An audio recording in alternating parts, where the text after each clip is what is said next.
যুবকের মেয়ে পালিয়ে গেল এক গরিব যুবকের সাথে। তখন সে ধনী ব্যক্তি এই বলে আদালতে মামলা করলেন যে তার মেয়েকে এই ছেলে জোর করে নিয়ে গেছে। তখন ছেলে ও মেয়েকে আদালতে হাজির করতে বলা হলো। মেয়ের বাবা মেয়েকে ভয় দেখিয়ে বলল, আমি যেভাবে বলবো তুমি তাই উত্তর দিবে। মেয়েটি রাজি হলো। এদিকে গরিব ছেলেটি আদালতে কিছুতেই হাজির হতে চাইছে না।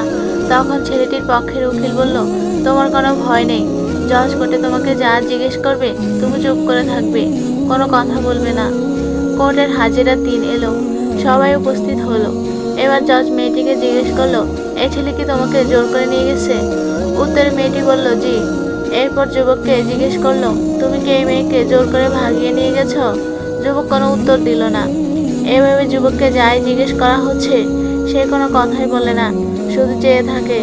তখন উকিল উঠে বলল, আসলে এই মেয়েটিকে যখন ও জোর করে নিয়ে যাচ্ছিল তখন মেয়েটি এত জোরে চিৎকার দিছিল যে ওর কানের পর্দাটা ফেটে গেছিল।